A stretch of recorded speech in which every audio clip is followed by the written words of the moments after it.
Assalamualaikum warahmatullahi wabarakatuh. Perkenalkan, nama saya Apriliani Rasidi. Saya dari Prodi Pendidikan Bahasa Inggris. Di sini saya ingin memenuhi tugas ujian akhir semester saya, mata kuliah kewirausahaan dengan mempresentasikan dari salah satu materi selama kewirausahaan pembelajaran tersebut, yaitu merintis dan mengawali. Ada 3 cara untuk memulai atau memasuki dunia usaha. Yang pertama adalah merintis usaha baru atau starting, yaitu perusahaan milik sendiri. Contohnya sole proprietorship, yaitu bentuk usaha yang dimiliki dan dikelola sendiri oleh seseorang. Yang kedua, persekutuan atau partnership. Jadi partnership ini suatu kerjasama yang dilakukan 2 orang atau lebih secara bersamaan, bersama-sama menjalankan usaha bersama. Yang ketiga adalah perusahaan berbadan dasar hukum atau berbadan hukum yang biasa kita kenal dengan corporation. Perusahaan yang didirikan atas dasar badan hukum dengan model dan saham-saham. Nah, cara yang kedua ini dengan membeli perusahaan orang lain atau buying. Yang ketiga adalah kerjasama manajemen atau franchising atau franchise yang biasa kita kenal dengan franchise. Merintis usaha baru. Wirausaha adalah seseorang yang mengorganisir, mengelola, dan memiliki keberanian menghadapi risiko.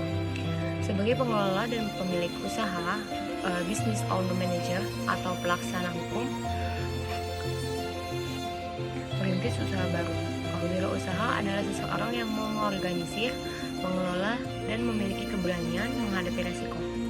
Sebagai pengelola atau pemilik usaha, business owner manager atau pelaksana usaha kecil atau small business operator, dia harus memiliki kecakapan untuk bekerja, kemampuan mengorganisir, kreatif, lebih menyukai tantangan. Menurut hasil survei PG Lending, sekitar 43% responden atau wirausaha mendapatkan ide bisnis dari pengalaman yang diperoleh ketika bekerja di beberapa perusahaan atau tempat-tempat profesional lainnya. Nah, sebanyak 15% responden telah mencoba dan mereka merasa mampu mengerjakannya dengan lebih baik. Sekitar 11% dari wirausaha yang disurveinya memulai usaha untuk memenuhi peluang besar, peluang pasar yang sangat besar, sedangkan 46% lagi karena hobi.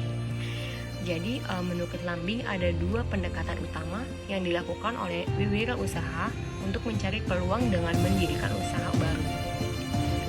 Pendekatannya insight atau ide generation, yaitu pendekatan berdasarkan gagasan sebagai kunci yang menentukan keberhasilan usaha. Nah, ada pendekatan the outside in atau opportunity recognition. Jadi pendekatan yang menekankan pada basis ide, merespon kebutuhan pasar sebagai kunci keberhasilan. Berdasarkan pendekatan inside out, untuk memulai usaha, seseorang calon wirausaha harus memiliki kompetensi usaha. Menurut Norman Scarborough, kompetensi usaha yang diperlukan meliputi kemampuan teknik, kemampuan pemasaran, kemampuan finansial, dan kemampuan hubungan atau relasi. Dalam merintis usaha baru ada beberapa hal yang harus diperhatikan. Bidang dan jenis usaha yang dimasuki atau yang ingin kita terjunkan. Ada contoh-contoh jenis bidang yang akan bisa dimasuki, diantaranya bidang usaha pertanian seperti pertanian, kehutanan, perikanan, dan perkebunan. Bidang usaha pertambangan yaitu galian pasir, galian tanah, batu, dan bata. Serta bidang usaha pabrikasi, contohnya industri perakitan dan sintetis. Sedangkan bidang usaha konstruksi yaitu konstruksi bangunan, jembatan, pengairan, dan jalan raya. Serta bidang usaha perdagangan, contohnya retail, grosir, agen, dan ekspor impor. Yang keenam ada bidang jasa keuangan, contohnya perbankan, asuransi, koperasi. Serta bidang jasa perorangan, contohnya potong rambut, buka salon, laundry, serta catering. Dan juga bidang usaha jasa-jasa umum seperti pengangkutan, pergudangan, wartel, dan distribusi lainnya.